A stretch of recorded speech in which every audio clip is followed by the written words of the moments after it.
ಕಾಂಗ್ರೆಸ್ನಲ್ಲಿ ಸಂಕ್ರಾಂತಿ ಕ್ರಾಂತಿಗೆ ಸದ್ಯಕ್ಕೆ ಬ್ರೇಕ್ ಬಿದ್ದಂತಾಗಿದೆ. ನಾಯಕತ್ವ ಬದಲಾವಣೆ ಚರ್ಚೆಗೆ ಸದ್ಯಕ್ಕೆ ಫುಲ್ ಸ್ಟಾಪ್ ನೀಡಲಾಗಿದೆ. ನಿನ್ನೆ ರಾಜ್ಯಕ್ಕೆ ಬಂದಂತಹ ರಾಹುಲ್ ಗಾಂಧಿ ಜೊತೆ ಸಿದ್ದು ಡಿಕೆಶಿ ಮಾತುಕತೆಯನ್ನ ನಡೆಸಿದ್ದಾರೆ. ಮೈಸೂರು ರನ್ವೇನಲ್ಲಿ ಸಿದ್ದು ಡಿಕೆಶಿ ಜೊತೆಗೆ ಸೀಕ್ರೆಟ್ ಮೀಟಿಂಗ್ ನಡೆಸಿದ್ರು. ಪ್ರತ್ಯೇಕವಾಗಿ ಸಿದ್ದು ಹಾಗೆ ಡಿಸಿಎಂ ಡಿಕೆಶಿ ಜೊತೆಗೆ ರಾಹುಲ್ ಗಾಂಧಿ ಅವರು ಮಾತುಕತೆಯನ್ನ ನಡೆಸಿದ್ದಾರೆ. ನಾಯಕತ್ವ ಗೊಂದಲಕ್ಕೆ ತೆರೆ ಎಳೆಯುವಂತೆ ಸೂಚನೆಯನ್ನ ಕೊಟ್ಟಿದ್ದಾರೆ ಅಂತ ಹೇಳಲಾಗ್ತಾ ಇದೆ.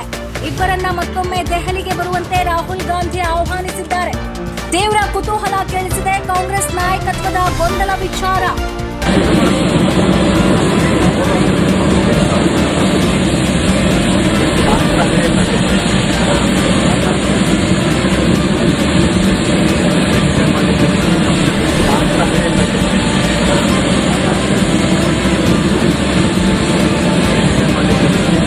ಹೌದು ವೀಕ್ಷಕರೇ, ಸರ್ಕಾರಕ್ಕೆ 2.5 ವರ್ಷ ತುಂಬಿದ ದಿನದಿಂದ ಆರಂಭವಾದಂತಹ ಈ ನಾಯಕತ್ವ ಬದಲಾವಣೆ ವಿಚಾರದ ಬಗ್ಗೆ ರಾಹುಲ್ ಗಾಂಧಿಯವರ ಸಮ್ಮುಖವಾಗಿ ಚರ್ಚೆ ನಡೆಸೋದಕ್ಕೆ ನಿನ್ನೆ ಒಂದೊಳ್ಳೆ ಅವಕಾಶ ಸಿಕ್ಕಿತ್ತು ಉಭಯ ನಾಯಕರಿಗೆ.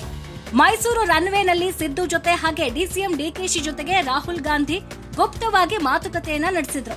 ಸಿಎಂ ಸಿದ್ದರಾಮಯ್ಯ ಈ ಅಧಿಕಾರ ಹಂಚಿಕೆಯ ವಿಷಯಕ್ಕೆ ತೆರೆ ಎಳೆಯುವಂತೆ ಬೇಡಿಕೆಯನ್ನ ಇಟ್ಟಿದ್ರೆ, ಇನ್ನು ಡಿಸಿಎಂ ಡಿಕೆಶಿ ಅವರು ಅಧಿಕಾರ ಹಸ್ತಾಂತರದ ಬಗ್ಗೆ ಸ್ಪಷ್ಟತೆಯನ್ನ ಕೊಡಬೇಕು ಅಂತ ಹೇಳಿ ರಾಹುಲ್ ಗಾಂಧಿ ಅವರನ್ನ ಕೇಳ್ಕೊಂಡಿದ್ದಾರಂತೆ. ಸರ್, ಆನ್ ರೆಕಾರ್ಡ್ ಹೇಳದೇ ಇರೋದಂತ ವಿಚಾರ ಚರ್ಚೆ ಮಾಡಿದ್ದೀರಾ? ನನಗೆ ಮೀಟಿಂಗ್ ಆನ್ ರೆಕಾರ್ಡ್ ಇಟ್ಕೊಳ್ಳಲ್ಲ, ನನ್ನ ಯಾವುದು ರೆಕಾರ್ಡ್. ಉಭಯ ನಾಯಕರ ಜೊತೆ ಮಾತುಕತೆ ನಡೆಸಿರುವಂತಹ ರಾಹುಲ್ ಗಾಂಧಿ ಇಬ್ಬರು ಜನವರಿ 18 ಒಳಗೆ ಅಥವಾ 24ರ ನಂತರ ದೆಹಲಿಗೆ ಬನ್ನಿ ಮಾತಾಡೋಣ ಅನ್ನುವಂತಹ ಭರವಸೆಯನ್ನ ನೀಡಿದ್ದಾರಂತೆ. ಸದ್ಯಕ್ಕೆ ಚರ್ಚೆಯಲ್ಲಿರುವಂತಹ ಕುರ್ಚಿ ಹಂಚಿಕೆ ವಿಚಾರ ಅದೇನೋ ಸಂಕ್ರಾಂತಿ ಕ್ರಾಂತಿಗೆ ಬ್ರೇಕ್ ಬಿದ್ದಂತಾಗಿದೆ. ರಾಹುಲ್ ಗಾಂಧಿ ಅವರನ್ನ ಭೇಟಿ ಮಾಡಿದ್ರಿ, ಏನ್ ಸಂದೇಶ ಆಯ್ತು ಸರ್? ನಾನು ಕಾಂಗ್ರೆಸ್ ಅಧ್ಯಕ್ಷ, ಅವರು ನಮ್ಮ ಲೀಡರ್ ಆಫ್ ದಿ ಅಪೋಸಿಷನ್, ಅವರು ಕಾಂಗ್ರೆಸ್ ಅಧ್ಯಕ್ಷ. ನಾವು ಭೇಟಿ ಮಾಡೋದು, ನಾವು ಮಾತಾಡೋದು, ನಾವು ಗೌರವ ಕೊಡೋದು, ಪ್ರೋಟೋಕಾಲ್ ರಿಸೀವ್ ಮಾಡೋದು, ಇವೆಲ್ಲ ನಾನು ಪಬ್ಲಿಕ್ ಚರ್ಚೆ ಮಾಡ್ತೀನಿ.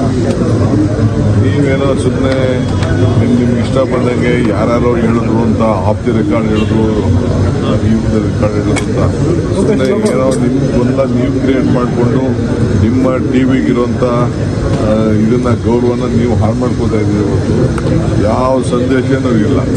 ಭೇಟಿ ಮಾಡಿದ್ದೀವಿ, ಚೆನ್ನಾಗಿ ಕೆಲಸ ಮಾಡ್ಕೊಂಡು ಹೋಗಿ ಅಂತ ಹೇಳಿದ್ದಾರೆ. ಚೆನ್ನಾಗಿ ಕೆಲಸ ಮಾಡ್ಕೊಂಡು ಹೋಗ್ತೀವಿ. ನಮ್ಮ ಇದ್ರ ಬಗ್ಗೆ, ನರೇಗಾ ಬಗ್ಗೆ ಏನೇನು ಕಾರ್ಯಕ್ರಮ ಮಾಡ್ತಾ ಇದ್ದೀವಿ ಅದನ್ನೆಲ್ಲ ತಿಳಿಸಿದ್ದೀವಿ. ರಾಜ್ಯದಲ್ಲಿ ಆಗ್ತಾ ಇರೋಂಥ ಬಿಜೆಪಿ ಅವ್ರ ರಾಜಕಾರಣ ಕೂಡ ಚರ್ಚೆ ಮಾಡಿದ್ದೀವಿ. ಪ್ರಾರ್ಥನೆ ಫಲ ಸಿಗುತ್ತೆ ಅನ್ನುವಂತ ಮಾತು ಹೇಳಿದ್ರು. ನಾನು ಮೊದಲೇ ಅಷ್ಟೇನಲ್ಲ ರೀ, ಮೊನ್ನೆ ಇದಕ್ಕೆ ಹೋಗಿದ್ದೆ, ನಮ್ಮ ಒಂದು ಬಿಸ್ನೆಸ್ ಮೆನ್ ಇದಕ್ಕೆ ಹೋಗಿದ್ದೆ. ಅವ್ರಿಗೆ ಹೇಳ್ದೆ ನಾನು ಅಷ್ಟೇ, ನನ್ನ ಅನುಭವಗಳನ್ನ ಸುಮಾರು ಒಂದು 20 ನಿಮಿಷ ಮಾತಾಡಿ ಮಾಡಿದೆ.